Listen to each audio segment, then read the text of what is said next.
नमस्कार and welcome you all to DRX mentor. मैं हूं डॉक्टर जैन। तो जैसा कि आपको पता है, इंडिया में लोकसभा के इलेक्शंस कंटिन्यू हैं और 4 जून तक ये रहने वाला है। इसी ड्यूरेशन में मॉडल कोड ऑफ कंडक्ट, जिसे हम हिंदी में आदर्श आचार संहिता भी कहते हैं, वो लागू है। इस ड्यूरेशन में क्या होता है, कोई भी न्यू परमानेंट वैकेंसी का अनाउंसमेंट नहीं होता है, या जिसका अनाउंसमेंट हो चुका है उसका एग्जाम नहीं होता है, और जिसका एग्जाम हो चुका है उसकी ज्वाइनिंग और डॉक्यूमेंट वेरिफिकेशन के लिए नहीं बुलाया जा सकता। तो चलिए इस वीडियो में डिस्कस करेंगे कि इलेक्शंस के बाद कौन कौन सी वैकेंसी आपको देखने को मिल सकती है, और जिन वैकेंसी के एग्जाम हो चुके हैं उनमें कौन कौन सी वैकेंसी हैं जिनमें कि आपको डॉक्यूमेंट वेरिफिकेशन और ज्वाइनिंग के लिए बुलाया जाने वाला है। तो चलिए स्टार्ट करते हैं, बट उससे पहले यदि आपने चैनल को सब्सक्राइब नहीं किया है तो चैनल को सब्सक्राइब कर लीजिए, सो दैट आपको फार्मा रिलेटेड जो भी इंपॉर्टेंट इन्फॉर्मेशन है वो मिलती रहेगी। और दूसरा, आप हमारे चैनल को ज्वाइन कर सकते हैं। मात्र 29 रुपीज में आपको मिलने वाले हैं railway, ESIC, CGHS, SSC pharmacist के प्रीवियस ईयर के क्वेश्चन पेपर, प्लस जो मैं सॉल्व कराता हूं मॉडल पेपर, वो भी आपको यहाँ पर प्रोवाइड होने वाले। तो चलिए स्टार्ट करते हैं। सबसे पहले बात करेंगे अपकमिंग वैकेंसी के बारे में। जैसा कि आपको पता है, जैसे कोई भी वैकेंसी आती है उसमें कई बार क्या होता है, बहुत ज्यादा टाइम आपको मिल जाता है, कई बार बहुत कम टाइम मिलता है। जैसा कि आपने देखा था ESIC और एम्स के केस में सिर्फ 1 महीने का टाइम मिला था, वहां पर आपकी इतनी अच्छी प्रिपरेशन नहीं हो पाई थी। तो यदि आपको पता लग जाए कि कौन कौन से एग्जाम आने वाले हैं, सो दैट आपकी प्रिपरेशन उतनी अच्छे से कर पाएं, प्रॉपरली नोट्स बना पाएं, जिससे कि आप कोई भी अपकमिंग एग्जाम में अपीयर होंगे और अच्छे से उसमें स्कोर कर पाएंगे। तो चलिए डिस्कस करेंगे कौन कौन सी वैकेंसी आपको देखने को मिल सकती है 2024 और 25 में।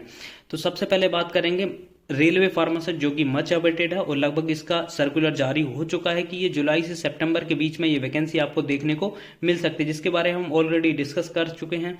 इसका एग्जाम आपको मे बी दिसंबर में देखने को मिल सकता है। तो अराउंड आपके पास 6 मंथ होंगे आफ्टर फॉर्म फिलअप, तो आप इसकी प्रिपरेशन अच्छे से कर सकते हैं। बट ये सोच के आप प्रिपरेशन न करें कि मैं सिर्फ रेलवे के लिए पढ़ रहा हूं और मेरा इसमें सिलेक्शन हो ही जाएगा। हो सकता है कि आपका इसमें सिलेक्शन ना हो, तो इसलिए ऐसे पढ़ें कि लगभग आपके प्रॉपरली नोट्स प्रिपेयर हो जाएं। नोट्स प्रिपेयर होने के बाद अपकमिंग जो भी कोई भी एग्जाम आज आए, कम से कम उसके लिए आपको फिर से नोट्स प्रिपेयर करने की जरूरत ना पड़े। आपने जो ऑलरेडी प्रिपेयर किए हैं, जस्ट उसको रिवाइज करके आप एग्जाम में अपीयर होंगे और आपको बहुत ज्यादा बेनिफिट मिलेगा। तो केवल रेलवे की सोच के आप प्रिपरेशन ना करें, आप एक ब्रॉड पर्सपेक्टिव लेके चलें, जैसे कि और जो वैकेंसी है उनके बारे में सोच के चलें कि यदि मेरा रेलवे में नहीं होता है तो चलिए मैं कोई दूसरी जो वैकेंसी आएगी, जो स्टेट की फार्मासिस्ट की वैकेंसी आएगी या सेंट्रल गवर्नमेंट के फार्मासिस्ट की वैकेंसी आएगी, उनमें अपीयर हो जाऊंगा।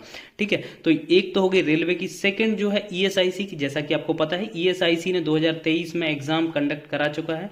ठीक है, और इसकी ज्वाइनिंग के बारे में कई बार कमेंट्स आते हैं कि ज्वाइनिंग कब होगी। तो प्रीवियसली 2019 से हम रिलेट करें कि 2019 में भी इसका जो 19 में भी लोकसभा के इलेक्शन थे, तो इलेक्शन से पहले उनने एग्जाम करा लिया था, लेकिन जो ज्वाइनिंग और डॉक्यूमेंट वेरिफिकेशन के लिए, मेडिकल एग्जामिनेशन के लिए जुलाई में बुलाया गया था। सिमिलरली इसी ड्यूरेशन में उस टाइम पे भी इलेक्शन थे। तो आपको हो सकता है, पॉसिबिलिटी है कि जून या लास्ट तक या जुलाई में आपको डॉक्यूमेंट वेरिफिकेशन के लिए और मेडिकल एग्जामिनेशन के लिए बुलाया जा सकता है। नेक्स्ट की अब वैकेंसी कब आने वाली है, तो ये देखिए उस टाइम जो वैकेंसी आई थी उसके साथ ही एक सर्कुलर और जारी किया गया था, जिसमें फार्मासिस्ट के बारे में मेंशन था। लगभग 981 पोस्ट इसमें वैकेंट है, जिसके बारे में सर्कुलर जारी किया गया था। बट एक इसमें अमेंडमेंट देखने को मिल रहा था कि इसकी जो एज है वो 18 to 27 ईयर्स करने वाले थे, जो कि प्रीवियसली 30 ईयर तक थी मैक्सिमम एज। तो यहाँ पर 18 to 27 ये देखने को अमेंडमेंट मिल सकता है। तो लगभग 981 पोस्ट ये भी हैं। तो आप इस तरह से प्रिपेयर करें, अपने नोट्स भी प्रॉपरली प्रिपेयर करें, सो दैट आपको यदि रेलवे में नहीं होता है तो इसका यदि फॉर्म आता है तो आप इसके लिए अच्छे से अटेम्प्ट कर सके। मतलब आपको फिर से कोई भी प्रिपरेशन करने की जरूरत ना पड़े, जस्ट आपको रिवीजन करने की जरूरत पड़ेगी। नेक्स्ट बात करेंगे स्टेट फार्मासिस्ट में। जैसा कि आपको पता है कि कई जो स्टेट हैं 2024 और 25 में इलेक्शंस होने वाले हैं, और जिनमें इलेक्शंस होते हैं उनमें वैकेंसी भी आती है। जैसा कि आपको पता है, मध्य प्रदेश में जब इलेक्शंस थे उससे पहले ड्रग इंस्पेक्टर और स्टेट फार्मासिस्ट की वैकेंसी देखने को मिली थी। सिमिलरली जो स्टेट हैं, जैसे कि हो गया बिहार, हो गया महाराष्ट्र, हो गया JNK, हो गया झारखंड, हो गया झारखंड में तो ऑलरेडी आ चुकी है, बट जो और अदर स्टेट हैं वहां पर आपको फार्मासिस्ट की वैकेंसी देखने को मिल सकती है। बट स्टेट फार्मासिस्ट में एक ड्रॉबैक होता है कि जो पर्टिकुलर स्टेट के स्टूडेंट हैं वही उसमें अपीयर हो सकते हैं, अदर स्टेट के अपीयर नहीं हो सकते हैं। तो स्टेट में भी आपके पास ऑप्शंस है कि वैकेंसी देखने को मिल सकती है। नेक्स्ट डिस्कस करेंगे ड्रग इंस्पेक्टर की वैकेंसी। 2023 में ये वैकेंसी आना था, बट ये वैकेंसी अभी तक नहीं आई है।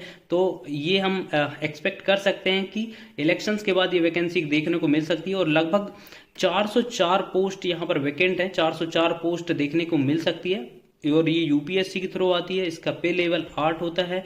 तो जो भी बी फार्मा जिन्होंने किया हुआ है वो यहाँ पर अपीयर हो सकते हैं। तो अपनी जो प्रिपरेशन है सिर्फ फार्मासिस्ट को देखते हुए ना बनाए, जिनने भी बी फॉर्म किया, जिन्हें डी फॉर्म किया है उनके लिए तो चलिए उनको सिर्फ वो फार्मासिस्ट में अपीयर हो सकते हैं, बट जो जिनने भी बी फॉर्म किया है वो तो आगे के और भी एग्जाम दे सकते हैं, जैसे कि ड्रग इंस्पेक्टर का, असिस्टेंट ड्रग इंस्पेक्टर का, ड्रग एनालिस्ट का, रिसर्च असिस्टेंट का, असिस्टेंट रिसर्च जो सीसीआरएस में निकलती है उसका एग्जाम दे सकते हैं। तो अपनी प्रिपरेशन को बहुत ब्रॉड वे में बनाए जो भी बी फॉर्म के कैंडिडेट हैं, सो दैट उनको ड्रग इंस्पेक्टर या कोई भी अदर एग्जाम आता है तो उनके लिए फिर से आपको नोट्स, पर्टिकुलर नोट्स बनाने की जरूरत नहीं पड़ेगी। जैसे कि ड्रग इंस्पेक्टर की बात करें तो इसमें बाकी सब सिलेबस ठीक रहता है, बट यहाँ पर दो सब्जेक्ट आपको मेजरली बहुत ज्यादा पढ़ने पड़ते हैं। एक तो हो गया फार्मास्यूटिकल एनालिसिस और सेकंड जो हो गया फार्मास्यूटिकल ज्यूरिस्प्रूडेंस। इनको बहुत अच्छे से पढ़ना पड़ता है क्योंकि इनसे बहुत ज्यादा क्वेश्चन आते हैं। तो जो ज्यूरिस्प्रूडेंस हो गया उनमें तो एक्ट वगैरह आते हैं, तो वो तो आपके फार्मासिस्ट में भी पूछे जाते हैं और ड्रग इंस्पेक्टर में भी पूछे जाते हैं। तो उन दोनों सब्जेक्ट्स पे आपको बहुत अच्छे से कमांड रखना है।